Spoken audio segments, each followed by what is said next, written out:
Juan Soto, who? Who needs Juan Soto, right?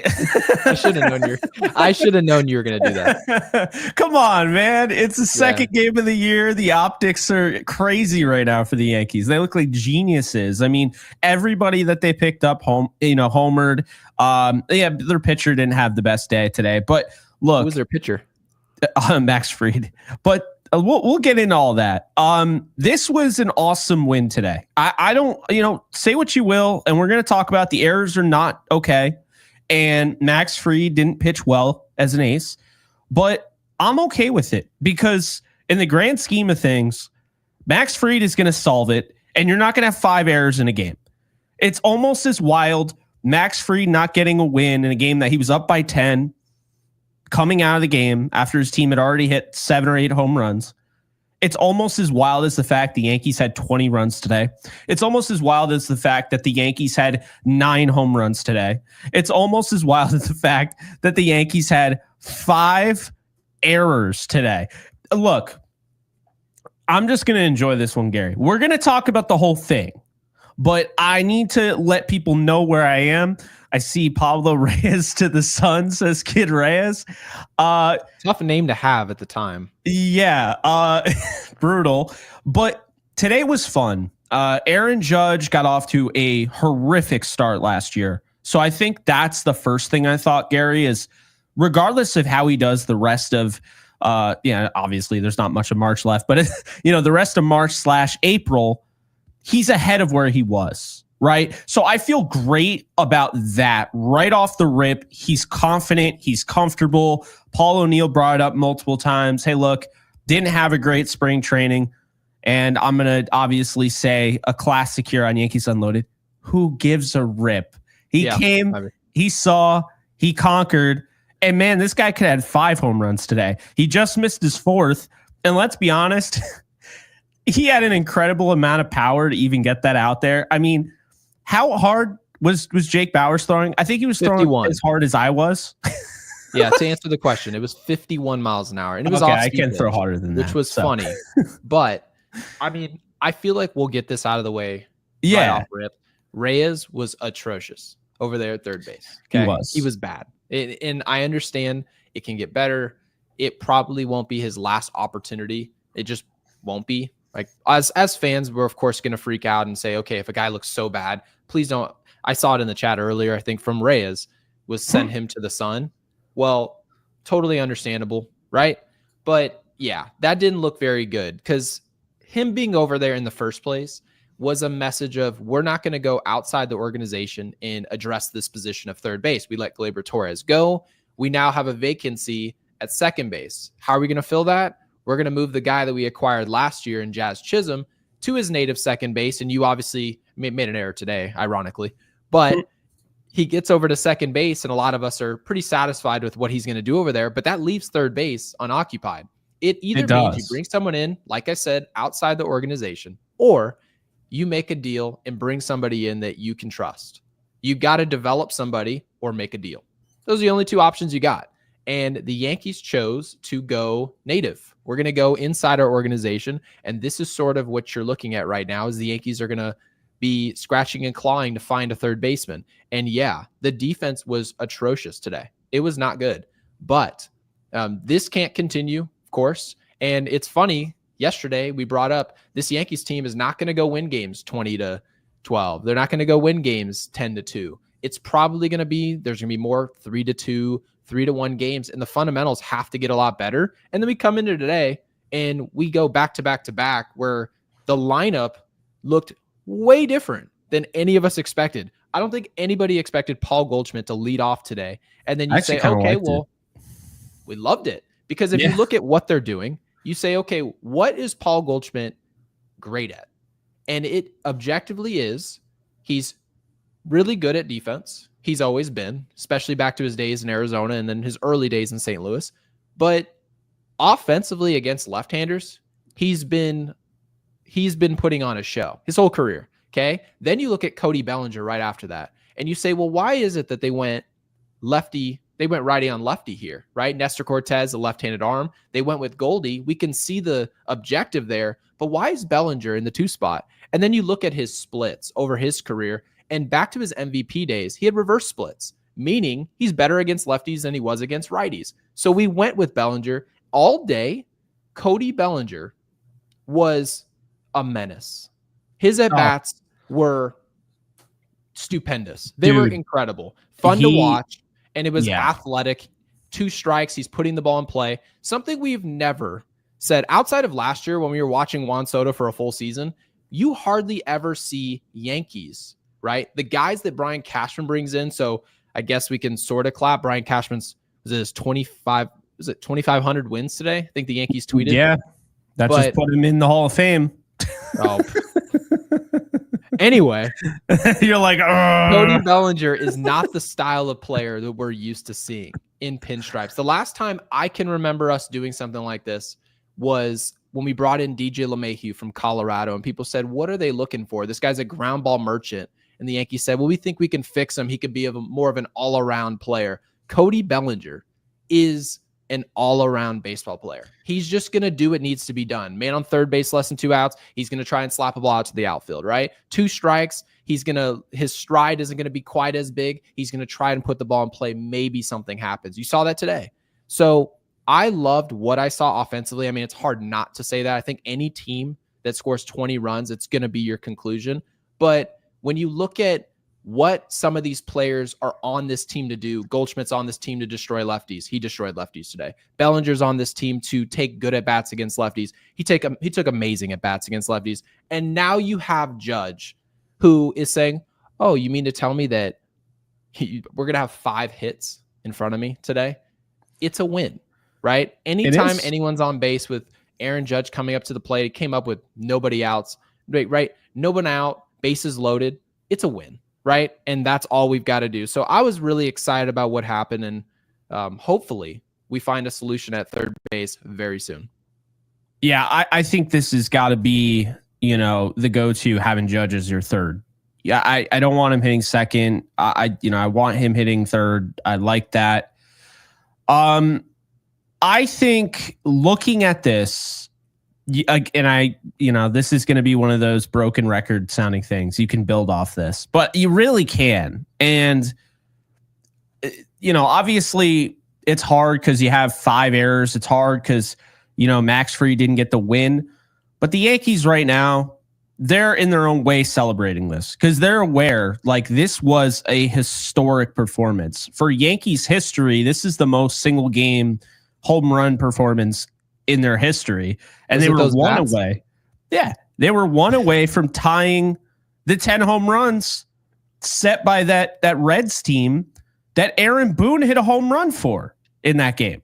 So, I mean, that's what we were really talking about here. And I mean, it really just, the thing that I find funny is I don't think the lineup had anything to do with it. But, people now say, oh, see, you doubt Aaron Boone? This lineup, it's like, all right, well, this lineup, like, I don't think it caused Aaron Judge to hit 3 home runs, almost 5. You know what I mean? Like, I don't think that's what led to it. But I like the idea of having a lefty lineup and a righty lineup. And especially, as much as I like Ben Rice, he has not shown the ability to hit lefties. So I was totally fine with him not playing today. Pablo Reyes should not have been in, but he was batting .281 for his career against lefties. So I understood the rationale there. Trent Grisham is going to fool around and actually end up having a decent season with the approach at the plate he's had. Obviously, it's only 2 games, but I like what I've seen from him. Volpe, we're talking about the error. You and I are texting back and forth talking about the error, and I'm like, man, I don't know what's going on with Volpe, man. And then he hits back-to-back home runs in 2 games. Jazz looking like, okay, is he going to get left behind in this one? No, he homers. He has a big time hit at the plate. Judge with a career high 8 RBIs. Let's go back a sec, though. Let's go to Paul Goldschmidt here. Goldschmidt is already producing more than Rizzo was at the end of last year. We never saw this from Rizzo at the end when we're talking about when he came back from the injury. So right away, this is a huge upgrade. And that is really kind of what we were saying, is that it's going to be a net positive kind of no matter who they put in there, as long as they're decent at defense. And I know people get on him for not scooping that bad throw by Volpe. I just think it was a horrendous throw. Yeah, I did see. Yep. Oh, they did. Well, and then I'm assuming you're alluding to social media and X. Well, yeah. You know. There's just, well, let me say this. If you're nursing a lead, okay, and that's partially why, because let's remember why we're here, okay, and why our chat right now, because we read the chat while we're talking and doing this show. Yeah. We see people saying, what happened to the fundamentals? What happened to, we brought in Goldie, you brought in Bellinger, right? You got rid of a Gleyber Torres, who we all consider to be a poor defender. Shouldn't the fundamentals be much better? There's no way you made 5 errors in one game, right? And all things that we would agree with. But what you really have to wonder, at this point is, at one point, you've got to think about the game of baseball too. And when you're Anthony Volpe and a hard ground ball is hit to a Jazz Chisholm with a solid feed, we all watched it. It's on camera. And you see Yes Network and Michael K doing a great job mentioning the double clutch, okay? You're nursing a lead. You shouldn't be taking risks and putting the other team in a position to now jump back into the game. We're just giving away runs at that point. And when you double clutch and you're standing in midair, you need to know as a shortstop before the play ever starts, if this isn't an easy throw over to first base, I'm just going to hold the ball. Why? Because if I don't hold the ball and I try and force something over to first base, it's the only way the guy's scoring on a ball to me. You have to know these things, right? Now, baseball is very complex. It requires you to think about all these things, and it's not as simple as a game as what everybody makes it seem. But when you're a guy that people want to protect in the organization and have play for your team for 20 years, you look back at a Derek Jeter, it's not all just hitting singles and doubles and hitting homers and fielding balls right to you. You also have to think, right? And you need to think about this game before stuff happens. Otherwise, it's too fast. That is why you see so many young players making dumb mistakes, rookie mistakes, as they call them. It's because the game's fast. And when you see guys like Paul Goldschmidt come into your locker room, the game slows down. Why? Because they're thinking before the ball's hit to them. So my conclusion is this. I kind of agreed. We were texting back and forth about Volpe, and you were sort of teetering what to think about this player. And I think that's valid. Reason I bring it up is because offensively, we are seeing a step in the right direction. You're seeing much better bat speed. It pops off the screen, right? You're seeing the power. It's not just, as a lot of kids like to call it, warning track power. No, it seems like the power is there finally. Offensively, he's got to take a jump. But defensively, for me, it's not about making the routine play right to your chest and throwing the ball over to first base and playing catch. No, it's just playing smarter. That's all I ask for. And that, to me, is what I mean when I bring up fundamentals for this team, is that we can't watch a play and say, why did he even throw that ball? Why did he go to second base there instead of first, right? We had one out. There's no real reason to go over there. Those are the type of ways that I want this team to get better. And I think when we start doing those things better, you're not going to look up at the scoreboard and see 5 errors, right? Today should have been maybe 1 or 2. Errors are going to happen, but we need players to start thinking a little bit more about the game before the ball's hit to them. Yeah, no, I definitely agree with that. I think like the Jazz error that happens, I think Jazz is more often than not, he's going to come away with a huge web gem, if you will, but he is going to have some of those ones where he, eats at him. That's different than Gleyber. Is that Gleyber, when he was at second, more often than not, he would have those ones that eat him up. And then, every once in a while, he have one of those plays that makes you go, wow, he has a chance to, if he could figure out some consistency. But then you see where the conversation goes, if he could find some consistency. That is what makes these guys great at what they do. Yeah. You don't think that, a shortstop is capable of making a jump throw like Derek Jeter did every once in a while? Absolutely. You don't think they're capable of making Gold Glove plays? Absolutely. But can they do it for 162 games, with limited errors? And that's what really kind of separates the best from the best. And so, I really enjoyed, in my opinion anyway, I really enjoyed watching Jazz today. I really enjoy watching this team already. I mean, I think, we were just talking about Goldschmidt. Now let's go to Cody Bellinger here. Actually, real quick, Jalen, thank you for the 5. Chat. Yes. I think Belly 2, and Judge 3 can be similar to a 1-2 punch we had last year with Juan Soto. Do you think Goldie could be a leadoff solution long term? I think the Yankees could consider it. It's funny. I don't know if you caught yesterday. I think Greg Amsinger from MLB Network threw shade at Aaron Boone. You didn't see that? No, I didn't see it. It was kind of funny. Basically along the lines of like, oh yeah, Austin Wells leading off because that's a genius move from Aaron Boone. Like, wow. It was just like, like a subtle shot. They like blink if you miss it, blink and you'll miss it. But here's the thing. I've always been kind of the throwback mindset of you need a leadoff hitter, like, all the time. You either have Jeter, you have Johnny Damon, somebody like that, Brett Gardner. But I feel like this team, you could have two, and they could be on days where it's like, okay, the lefty-righty matchup. I think that might be the way to go. I thought they moved Austin Wells way too low in the order, but I think that is the way to go. I actually like this because you're getting Austin Wells who works counts. You're getting Austin Wells who's athletic, all of that. Maybe Goldschmidt isn't athletic as Austin Wells, but he's going to work counts. He's going to be consistent. He's going to be patient. I mean, the name of the game as a leadoff hitter, it's why Kyle Schwarber is a leadoff hitter because he's not a traditional looking leadoff hitter. The name of the game is getting on base. I don't care how you do it. And I think, back in the day where, you had Nomar and Jeter and Jose Reyes, you're thinking of speed on the base paths. And that is one way to look at it. But there are multiple ways to accomplish the same thing. And so, yes, you might be sacrificing the speed on the base paths, but if Goldschmidt is getting on base and say his on base percentage is around 390, 380 this year, just because he's not fast doesn't mean he can't be a leadoff hitter. So I think I kind of like both of them. I think Boone is a mad scientist in his own weird way. I don't think he gets enough credit for things like this. And I think he deserves some credit today for experimenting with Goldschmidt at the top of the lineup because I think it did set the table.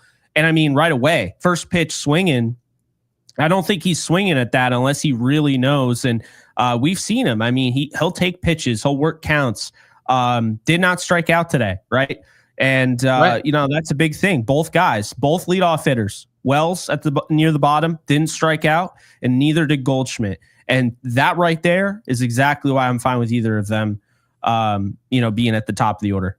Yeah, so just sort of answer the question of what I'm seeing a lot of in the chat. It's about Goldie. It's about leadoff, right? And to answer this super chat, Jalen, again, thank you. Been a member of this channel for a while now. I believe it said 5 or 6 months now. But brings up that he was basically asking, can Bellinger and Judge be similar to that 1-2 punch last year? No. Yeah, it's a little different. Right? No. I think they could be similar. It's not going to be the same, but I mean, well, actually, I'll push back on this. Bellinger, like Juan Soto, it's weird because the end of his season, he kind of struggled. So his stats went way down. I think he hit below 290. And then at one point, Gary, I think his OPS dropped out of the 1,000 range. I think it was 940 something. Yes, I think correct. Bellinger could do that. I do. I think Bellinger at Yankee Stadium is a lock, if he stays healthy, to have 32 to 35 home runs. But I think there's a chance he could have 40. Because I think we're all assuming, and they brought it up today on the broadcast, he doesn't strike out. He's made a lot of adjustments. His plate coverage is fantastic. And those are all true. But Bellinger can also swing for the fences. And as he gets more comfortable with the dimensions of Yankee Stadium, I think he's going to be doing that. I mean, he homered today. I would not be surprised, Gary. I really wouldn't. This is a former MVP. We've been high on him for a while. I've wanted this guy to be a Yankee for a long time. I know you have as well. Oh, God, yeah. I've been telling Cody. Well, first of all, for people who don't know, I went to high school with Cody. And I've been telling him small world that he was going to play for the Yankees for a decade. Okay? A decade. We would talk all the time when he's in the minor leagues. And I'd say, yeah, you're going to get over to the Yankees. Obviously, he was drafted by LA. And it's a big time organization as well. So it's not like I was being serious, but once you start seeing people, okay, maybe this is not going to be a long-term stay. Yeah, I would love Bellinger, but to sort of clarify exactly what I mean by he's not going to be Soto, he's going to do it in a different way. And that's fair. The best comparison I can make for you guys is I feel like for those of you who have been watching this Yankees team and for a while now, what you can really remember, and I think if we're being honest with ourselves, even though there were a lot of other guys who hit more homers, there were a lot of other guys who could slug far better than this player I'm about to mention. But that player I'm going to mention is still on this roster, and he's no longer one of our better players anymore. And it is DJ LeMahieu. Now, the reason I bring up this player is because a lot of times when you think about great players, we only think about the impact they can make by hitting the ball in the seats. Now, Bellinger can hit the ball in the seats. So could DJ LeMahieu. But their impact is doing something different than what the best player does. DJ LeMahieu was our most consistent guy. He was always on the field. He was always putting the ball in play, and he was always clutch. He was doing something different. He was hitting 360, and there's value in going to do that when you've got a certain player behind you, right? So Juan Soto, I believe, like you mentioned before, he's kind of tailed off there at the end. Ended up hitting, I think, just a bit over 285, obviously slugged with the best of them. And he was a generational offensive player. But there are other ways that you can go about being a great offense. Sometimes it's hitting for average. Sometimes it's being a better situational hitter. And I really believe, and there were some people who said, do you remember that comparison people were making? They said, I actually think Kyle Tucker would be a better fit for this lineup than a Juan Soto, right? Yeah. Now, the reason they're saying that is they probably wouldn't say Kyle Tucker was the better player, but when you consider who's on the roster already and what they do, you can justify other players and how they play the game being super impactful for this team. So to answer Jalen's point is, can it be this 1-2 punch? Yeah, it absolutely can be a 1-2 punch. No question about that. But it's not going to look the same as what Juan Soto was doing because he's not even attempting to play the same way. And that's what I love. I love that we didn't force feed some guy like a Santander and say, okay, hopefully he goes and hits 41 homers and tries to play the same way. No, Cody Bellinger is a totally different breed of player than what you would see out of a Juan Soto. And I think the version of Bellinger that needs to come to the field is more of the type of player the Yankees need so that they can be more consistent as an offense. Because to be honest with you, even though we made it to a World Series last year, I was not satisfied with our offense. I thought it was way too inconsistent. I thought in general, when you put their backs up against the wall and they had to play a certain way on a given day, it almost felt like that day was punted. It almost felt like they had an inability to adjust and go from left to right. They just had no ability to steal a base and scratch out a win. It just didn't feel that way. I thought what you see out of Cody Bellinger can be considered a 1-2 punch that we're proud of, and I think it can win us a lot of games. I agree with that. I will say this about Bellinger. He hasn't hit over 40 home runs since 2019. He hasn't hit 30 home runs since 2019. Right. So, expectations should be tempered. I will say he hit 26 back in 2023, only played 130 games that season. So if he's able to play more than that, I think he, would have had more than, 26 home runs. My thing with Bellinger, though, is, it's kind of the same thing. We talk about, you and I talk a lot about sports and whatnot, right? Players that make others better. And like Tom Brady, Tom Brady, no matter who he's throwing to, he's making Edelman better. He's making Amendola better. He's making even Gronk better, right? I feel like Aaron Judge makes guys better, especially hitters, at the top of the lineup. I think Bellinger, what he's expected to do before you factor in the Judge equation, he's already expected to be a really good fit at Yankee Stadium. This is the best. I think this is the best ballpark for him and that swing. That said, now you add Aaron Judge to the mix. It's why people today were asking, why did Juan Soto want to leave this? Because he just offers so much for pitchers to think about that you have the advantage there. And you could, however you want to put him in the order, you have the advantage because a pitcher isn't thinking about you. Even when they're facing you, they're thinking about Aaron Judge coming up next. Or if you come up after Aaron Judge, they're thinking about Aaron Judge now. They're not worried about you. So Aaron Judge is the best player in baseball right now. It's not even remotely close. Ohtani, when he's pitching, so you think Judge is a better player? Judge is clearly the better hitter than Ohtani, in my opinion. I don't think it's close. I think Judge is having like the best run. Like this run that he's been on is the best we've seen since Barry Bonds. I mean, that's really how I feel. Like when you watch him, you're like, this guy could break the home run record if the stars aligned. Yeah, I feel like Judge is like the best. He's the best regular season player in the league. But my feeling is that Ohtani at one point or another, and he's had some series where he didn't play so well. Then he's had some series where he was destruction, right? Obviously, Judge had the big home run against Clase. He's had some moments, but I feel like in general, yeah, like I personally, I'd probably give the nod to Ohtani. But I wanted to get to a super chat here from DG. We appreciate the 10. He says, coming out, losing the World Series for a lack of baseball fundamentals, which is true. And then posting 5 errors in game 2 is pathetic. 9 home runs is great, but it's not repeatable, right? And we can't overcome bad defense and unintelligent play. No, it's 100% true. And the Yankees know this, right? It's not like this roster and this management and Aaron Boone are naive to these facts that if you go out and commit 5 errors, it's not every day that you're going to put up 20 runs. Like at one point or another, Carlos Carrasco was pitching and he was giving up run number 7, 8, and 9 for this team. And we weren't even caring. No one cared. And the reason for that is because the team knows, okay, well, thankfully the bat showed up and saved the day where we don't have to worry about this. But the Yankees know, Jazz Chisholm knows, Volpe knows, even though I was able to deliver offensively, we need to be better in terms of fundamentals, because every team, regardless of how good their roster is, they know if they're going to the postseason, all those games are close. There is no team in baseball, regardless of what you guys think about these rosters. It doesn't matter what you think. We could add anybody and we get to the postseason and all those games are going to be close, and it's going to come down to who executes better, right? Who's coached better? Who can, with runners in scoring position, who can slap a ball the other way? Who can get a big out, miss a bat out their bullpen? In none of these games, the margins are so slim. To BG's point, the fundamentals have to be there. And my expectation, we need to hone in our expectations a little bit here. It's March 29th, right? It is early. We're just fresh out of spring training. Guys are getting acclimated to the season. And it's never an excuse to make mental errors. I would probably prefer the physical. But a month and a half to 2 months from now, we start getting even closer to the break.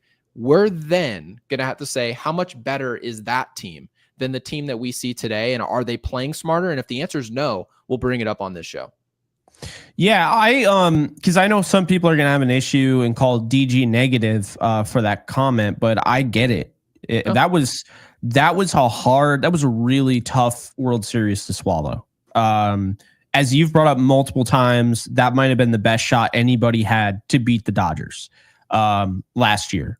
Injured Ohtani, no pitching Ohtani, not what they have now, that was probably their anybody's best shot. Not saying that nobody can beat them this year. We're not canceling the season or anything like that, because you have to win those games. The Dodgers have to step up and they have to win 4 games in the World Series if they get there. They have to win other series because at one point the Padres looked like they had outmatched them.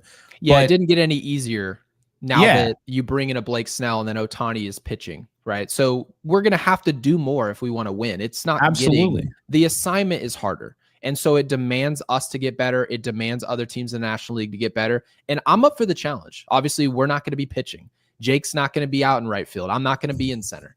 Okay. Sorry. But we will try and be realistic with what's bad about this team right now and what's great about it and what can improve and maybe what can't. Right. That's what we're here to do. And Kid Reyes with the super chat. Again, we really appreciate that. Said one thing I noticed so far, almost everyone can run. I almost forgot you can go from first to third. Look at Kid Reyes being evangelized by me, going first to third on a line drive to left. Yeah. And it's honestly it's a commitment to playing the game in a different way, a way that the game used to be played. And obviously, for obvious reasons, the game has changed. Okay. And a lot of the reason for that change and why you don't see so many players with the ability to run, right? We don't put such a premium on it anymore, is a lot of pitchers are throwing 100 miles an hour. You didn't see that today. Nestor Cortez was low 90s, and obviously we destroyed him. But you're all of a sudden, right. And all of a sudden you can show up and see 100 miles an hour for a day. And a lot of times baseball executives say, is it easier for us to put guys with speed on, hope that they get on base, now run from first to second, and then hope for that hit? Or should we just have guys take turns all trying to score from home plate, hitting the ball out of the ballpark? And they made the decision, not me, that was going to be the best way to score. And now, to Kid Reyes' point, the Yankees have sort of gone so far that direction. Everyone was right-handed trying to do the short porch opposite field homer, right? That's all we saw. Oh, yeah. And then everyone was Luke Voit, right? Every player we saw. It was Gary Sanchez, Luke Voit, and we were just trying to, one after another, watch home runs. But now we're starting to rubber band the opposite direction, and Kid Reyes is noticing. I'm noticing. Jake, I think you're noticing. You look at this lineup, we have the ability to run. Goldschmidt can run. He's not going to speed demon. He's not going to steal 40 bags. But Bellinger can run. He can score from first. That'd be a sight. Judge. Right. Jazz Chisholm can burn. Austin Wells can run for a catcher. Anthony Volpe obviously can run, right? Peraza, Dominguez. We just talked about Dominguez. Yes Network brought it up on the broadcast today. So the overwhelming point here, the Yankees are trying to do it, at least offensively, in a new way. When you get punched in the mouth, you no longer can be this slugger 1-2 punch, try to go Garrett Ruth. Okay, maybe we need to be better from 5 to 9 and say, yeah, we're not just going to score if we hit home runs. The Yankees can score in a ton of ways. You saw sac flies today, right? You saw dudes running from first to third. You saw athleticism. And in my opinion, when I see guys doing more than one thing good, I actually like to call them good baseball players. I think the Yankees have more good baseball players than they did last year, but it's a matter of, do they put it together fundamentally to win? And this is why I don't want this to be like an overreaction to game number 2. But this is why I said I feel like they're a better team than last year. They're more complete, even with the injuries they're dealing with. I think this overall, I feel like I trust this team more. And it's weird, I know, but there's no Verdugo. There's no Glaber errors as much as I liked Glaber. I feel like it's a bunch of guys that have experience. And if they don't have experience, they're contributing in a way that the guys with experience can't contribute.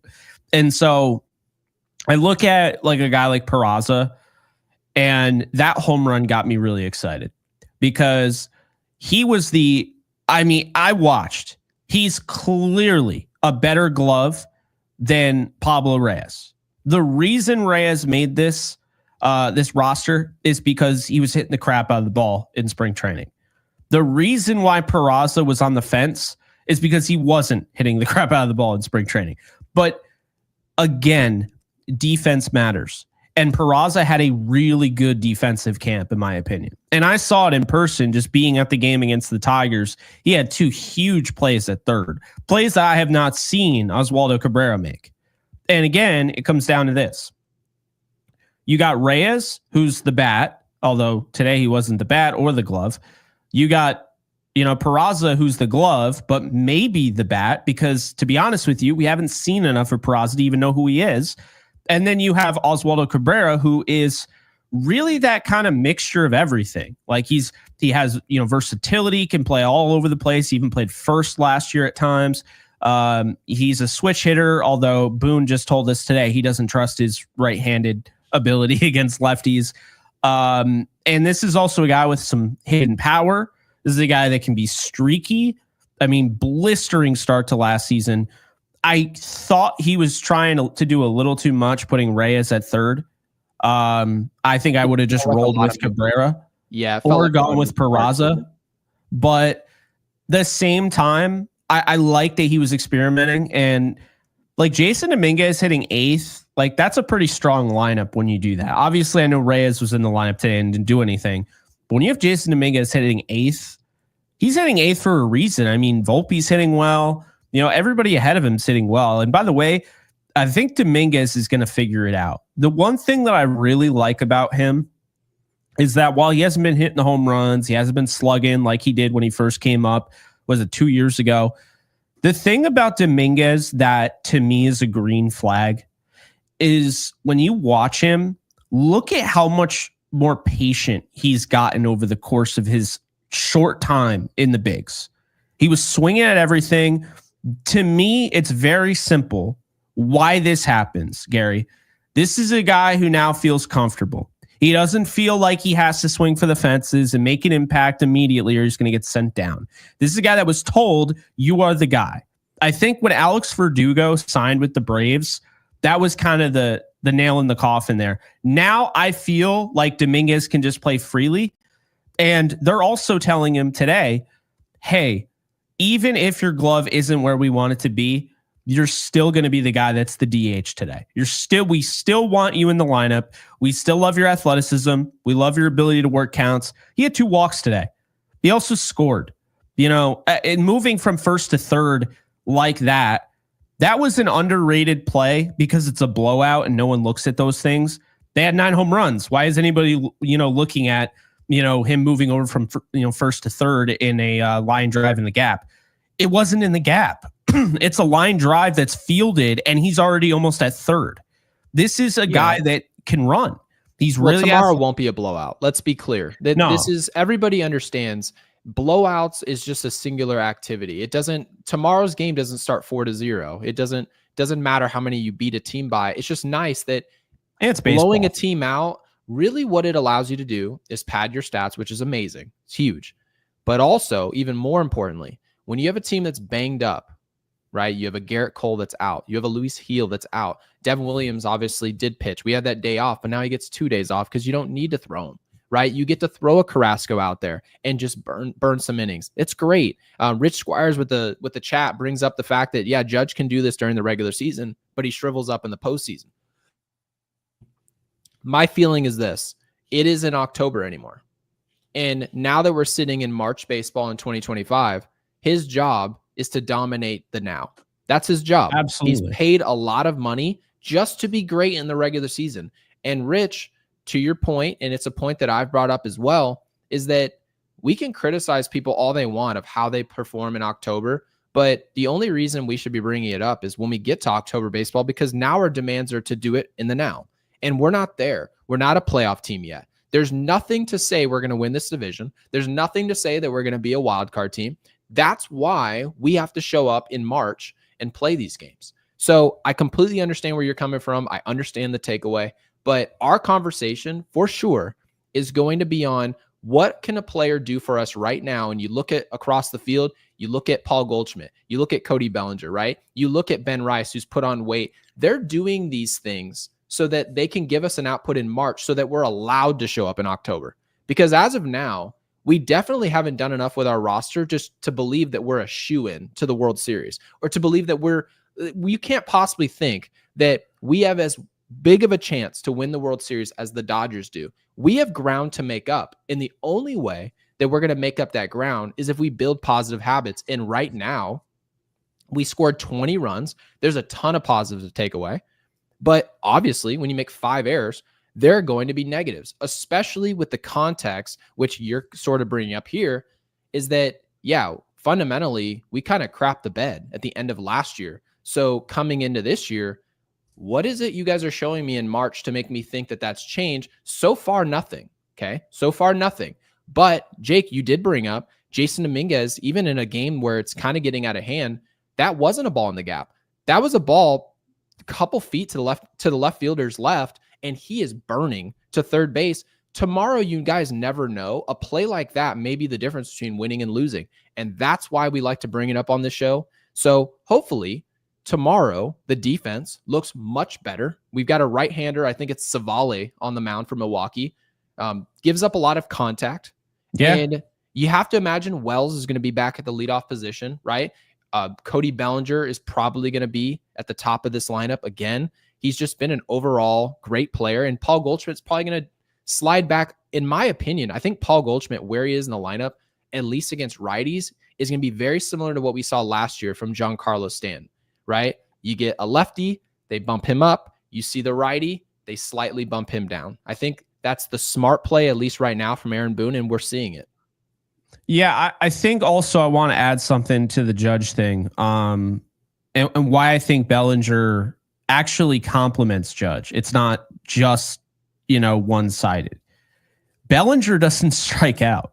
Like, he only struck out like 83 times last year. And I think when you have Judge, who's going to strike out tons of times. Obviously, he's going to get you a lot of power and all of that. Yes. But he's going to strike out a lot. I think they like balance each other out. That's why I do believe he was probably the best fit when you lost Juan Soto, because he really just doesn't strike out. We saw that today.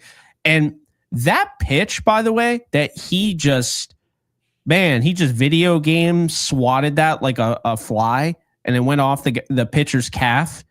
And it's what he does. And then you watch the hustle, and it's to your point. I'm not hustling because it's game 2. I'm hustling because at some point or another, this same exact hit that I just had is going to come in a game where it's 1-1 in the bottom of the 9th, and I need to score. I need to, get to first, and the runner needs to come home, or I need to, tie the game up, but I have to. He's sliding into first base, like putting it all on the line. And again, I like that you brought that up because it's developing positive habits. He's not necessarily doing it because, it's the beginning of the season, I'm feeling good, whatever. He's doing it because it's going to put yourself in position when that does happen, and it's not a blowout and it's in a critical spot.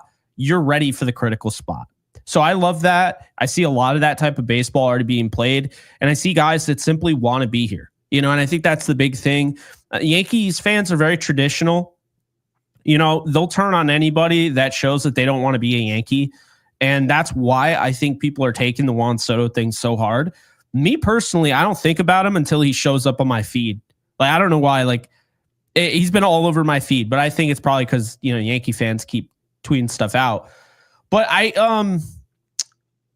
don't miss him right now. And obviously that can change. And I think the clutch gene is really what separated Juan Soto. So in those big moments, if Cody Bellinger doesn't come through in those big moments the way Juan Soto did, then we're going to start to have a conversation and be like, okay, yeah, maybe we're a little too hard. But currently, Gary, it's game 2, way too early to tell. I don't miss him currently. I really like the way this team looks. I think there's a lot of balance. And for the first time since I've been watching the Yankees, I'm excited for like the depth, because Ben Rice didn't even start today. Like, that's how deep I feel like this team is right now. It's like everyone wants to look at it like these guys aren't proven. We need to go out and get another righty. I don't think they need to go out and get anybody on the offense right now. I think they need to let things play out. You learn who is going to be a part of your team. You learn who's not. Pablo Reyes had a bad game today. If he comes out tomorrow, if he's on, in the lineup, I don't think he will be.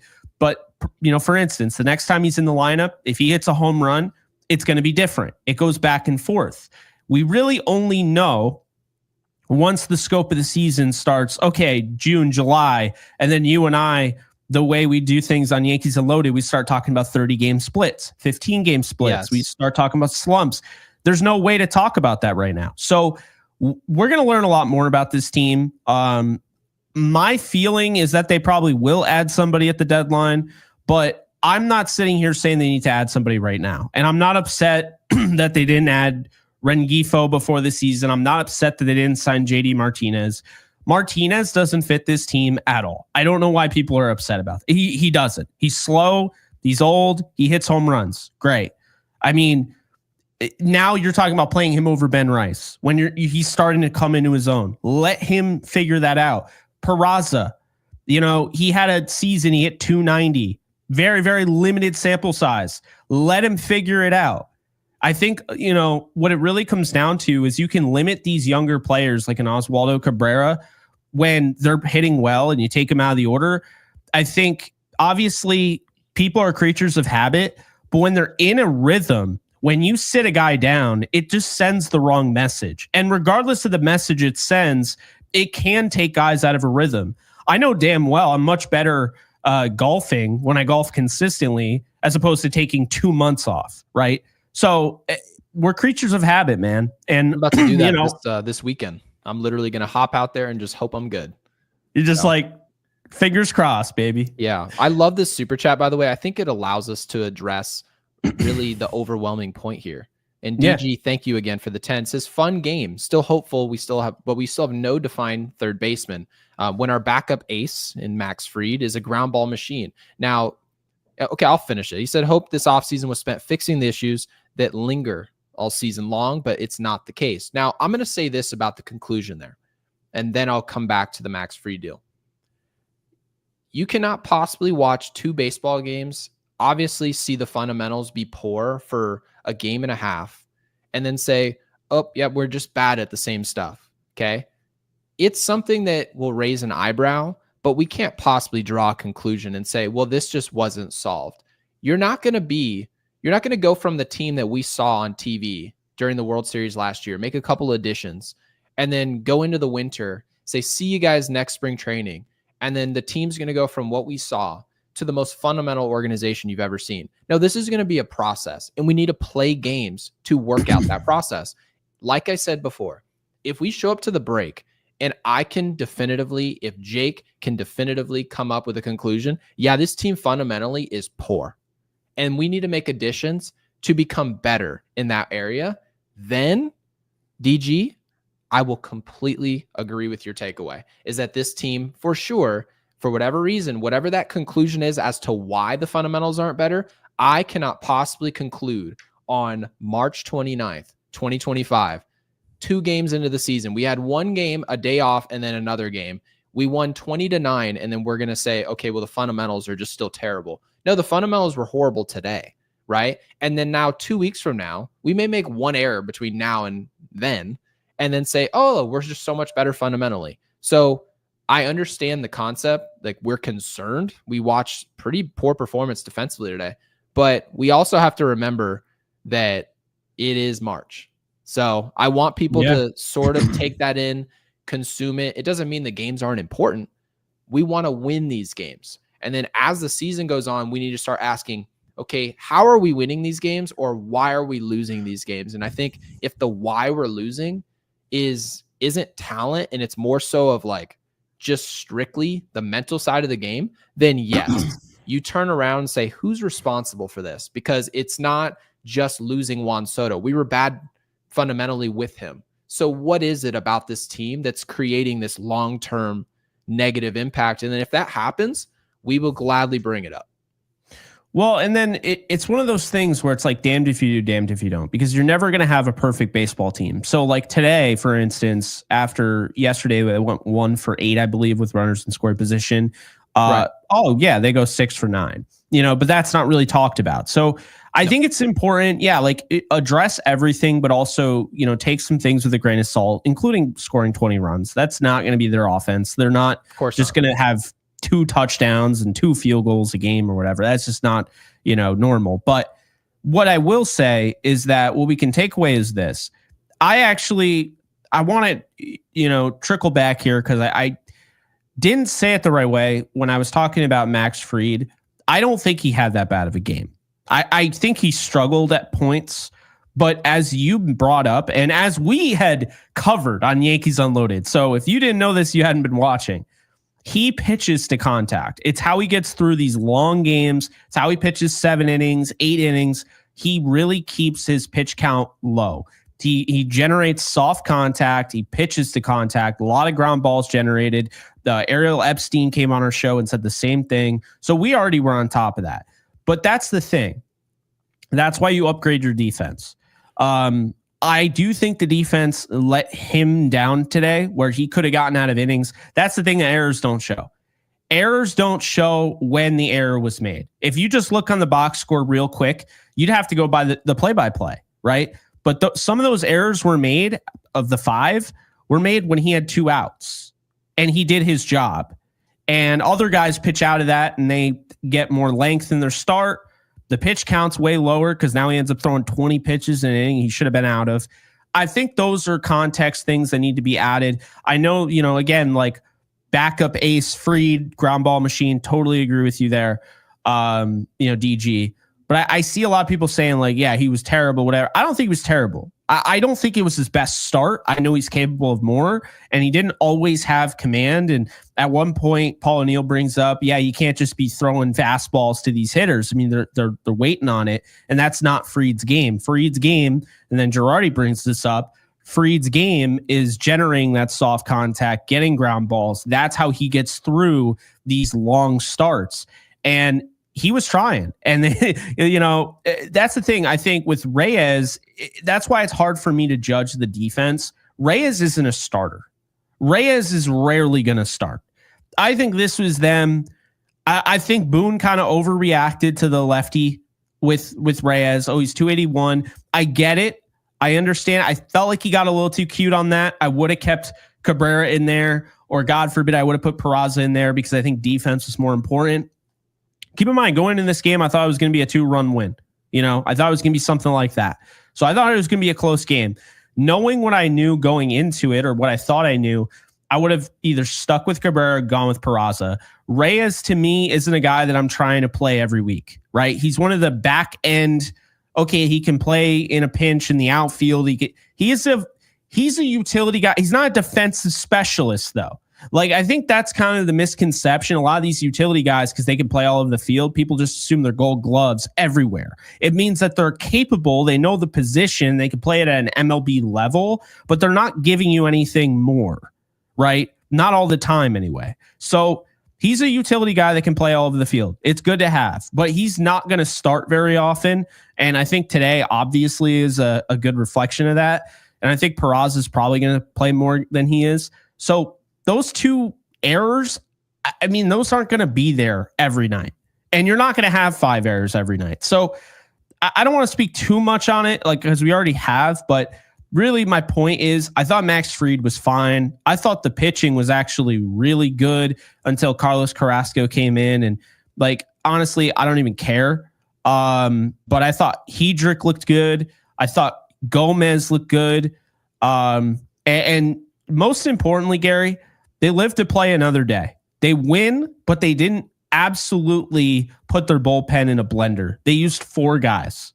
And that's good stuff. That's how it should be when you have a 11-run win. We didn't use any of our big guys. So is what we really want.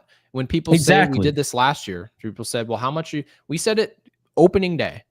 They said, Aaron Boone, are you guys planning on using Clay Holmes 40 to 50 times? No, actually, we're definitively trying to do the opposite of that.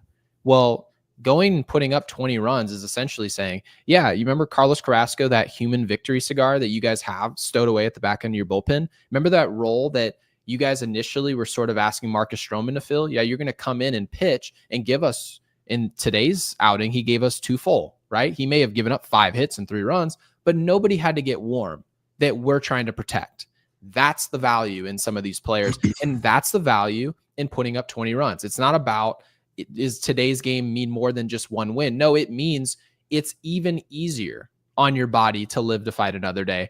We got a couple super chats here. We clicked at the yeah, it's unbelievable. So Ed W says, welcome back. Great to see you guys every day. Appreciate if they make you, the Ed. habit of beating on pitches, mistakes. Yeah, I mean, I think, by the way, hitting is only making mistakes. If guys make mistakes, you're supposed to do something with them, right? The Yes broadcast says, okay, Max Fried is trying to throw a cutter off the plate here. It didn't cut. So what does that mean? It was a mistake. The hitter is supposed to do damage on that pitch. Oh, he's throwing a sweeping curveball. It didn't sweep. Anytime you describe a pitch and say it didn't do what the pitch is called, those are the pitches hitters, especially the great ones, because it's not easy to hit. Smack. They crush those pitches. Anytime, if you go on YouTube right now, look up Albert Pujols, look up Manny Ramirez, right? You can go look up anybody that's a great player that you would describe. Essentially, all the pitches they destroy are meatballs. They just are, because a lot of pitchers make mistakes. The better ones obviously make less of them, but they still make mistakes. Your job as a hitter is to figure out, okay, that's a mistake pitch and I need to go.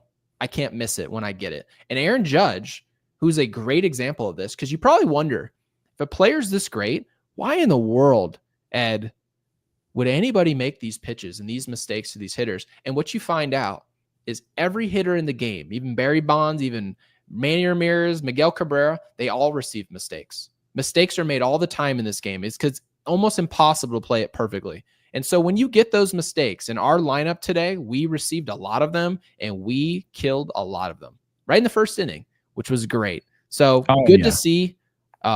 Obviously, you want to see meatballs hit into the seats. Home runs are still fun too, and we did that. So hopefully we see a repeat of this performance. Probably not to the same degree, But I want another fun outing because we already know, Lord knows, Jake, if you and I go to Yankee Stadium, we don't see an offense output. I don't know what it is about until the ninth inning, and then they're like, "Oh, wait, we're supposed to come back and win this game."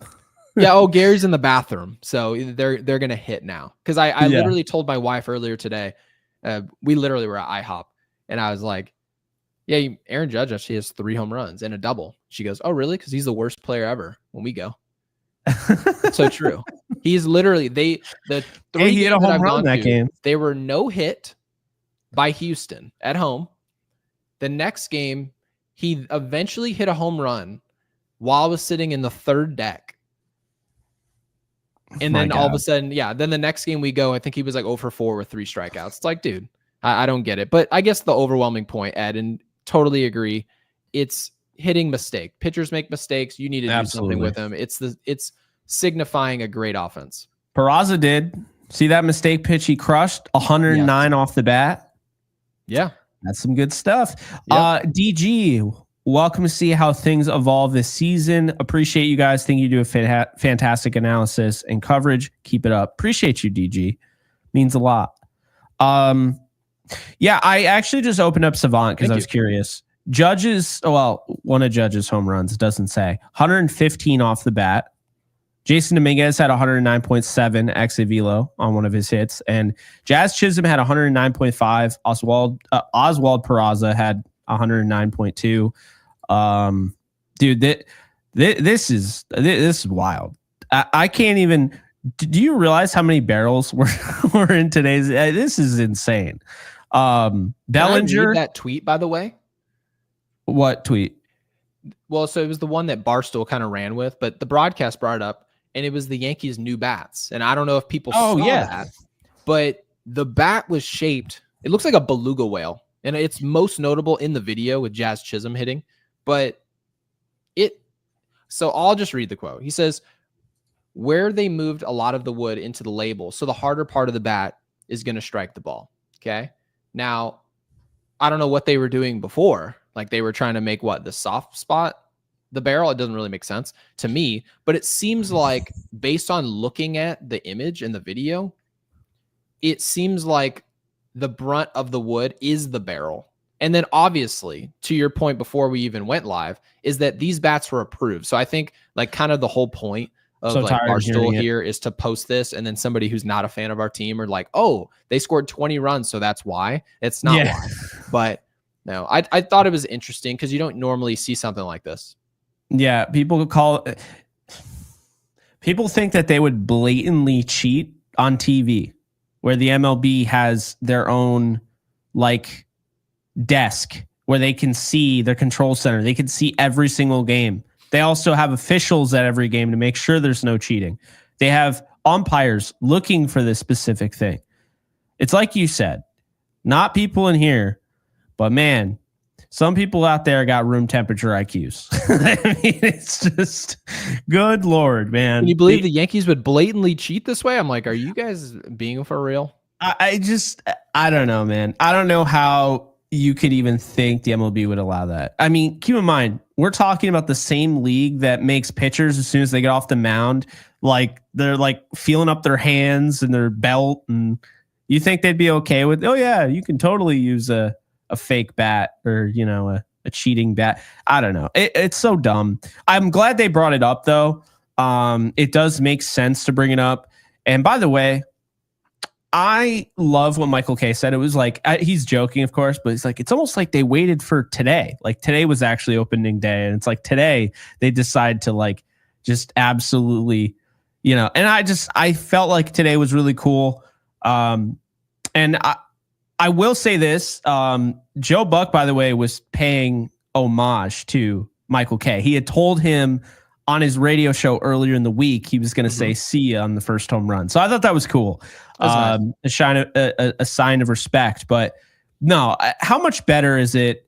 I mean, we won't talk about how I had to even see the game today because the Gotham Sports, app was all wonky, but how awesome was it just seeing our Yes Network again? Like it was nice. I so much more prefer them on Yes Network. I so much more prefer them listening to, Michael Kay and Paul O'Neill and Joe Girardi.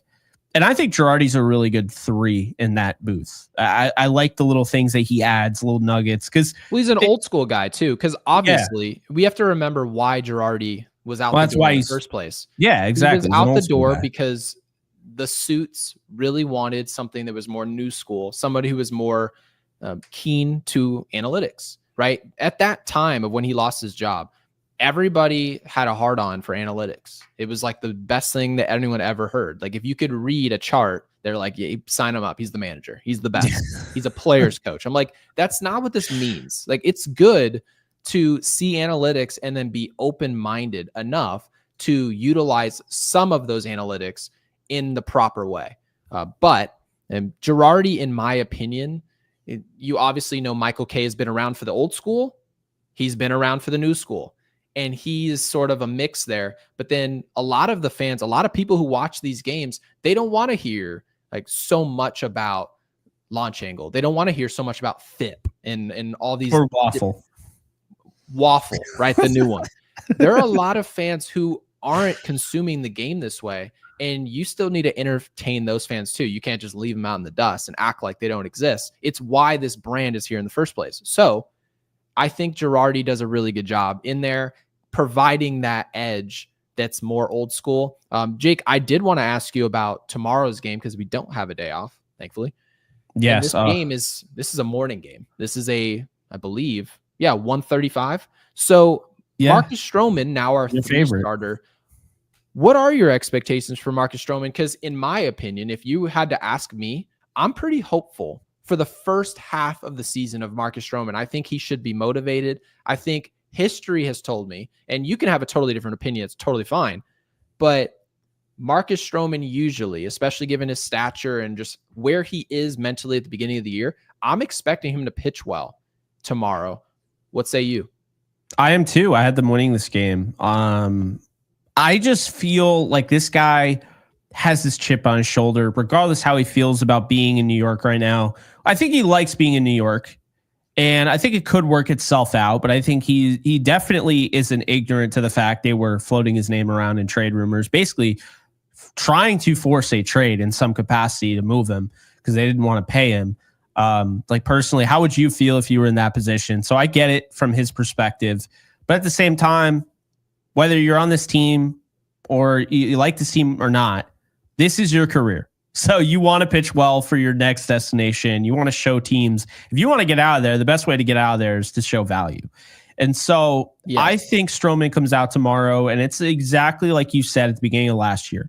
I trust Stroman the first 130 innings of the season. After that, we'll see. That's what history shows. You've been on that. You said after about the 130 mark, he really can start to suffer. And he's really only going to give you that normally. So that's where I'm at, Gary. I agree. I think Stroman is going to have a good, he's going to have a good game tomorrow. And I don't know. I'm looking forward to it. I'm looking forward to watching this team play every day because, to be honest with you, it's in the dead period. The NFL season's over. It feels good to have baseball back, and it's cool. I love that they get to play at the stadium, to start the season, because I know last year they were in Houston, and it was fun. Like, don't get me wrong, that series, they beat the crap out of them. It was fun. But there's just this allure when you're watching them at Yankee Stadium, the pinstripes, it just hits different. And what's so funny to me is that my favorite uniform of theirs is the road uniform. But I just love watching the presentation at on the Yes Network at Yankee Stadium in the pinstripes. I just prefer it. So I think Stroman comes out tomorrow. He gives them 5. But, I think Boone is going to be very cautious on how he uses pitchers at the start of the season. I think he's more likely to use his bullpen, as he normally does, than he is to force these guys to go 7 innings. I mean, Stroman's capable of it, but I think I think we get 5 innings out of 5 2/3 maybe out of Stroman. Okay. Gives up 6 hits, 2 runs. Well, he struck out 113 last year and 154 in 2/3 innings. He's not striking out 12 tomorrow. So no, what it means is a lot of the people who had concerns about the fundamentals, the defense today was terrible. It was. We scored 20 runs and we were able to kind of brush it off. But obviously, tomorrow it should be priority number one. It is. That is priority number one. So they're going to show up tomorrow. The defense already knows balls are going to be put in play all day long. And there's my mom trolling me about waking up on time because, yeah, she was no comment. So the point is Marcus Stroman's not going to be able to hide our defense tomorrow. So the defense knows we have to show up and get ready to play early. And that's my expectation for this team. We're going to pay attention to what they do fundamentally. And if it's better, I'm expecting them to win handily tomorrow. I do. I really think that they're going to play well tomorrow. Rested bullpen. They had a day off after opening day. They didn't have to work today. Carrasco was able to take the brunt of those innings. This Yankees team's ready to play. And you have to hope, especially for a lot of people who feel like we took a step back in terms of our roster and our talent overall, these starts in March matter. They just do. April matters for the teams that you think are those bubble teams that maybe you can justify them being a wild card team, or maybe they're going to scratch the surface of winning a division. Because that's where I see this team. I think we're an 89 to 90 win team, and that is going to barely win you a division. So why wouldn't I take a March 29th game seriously? Of course I do.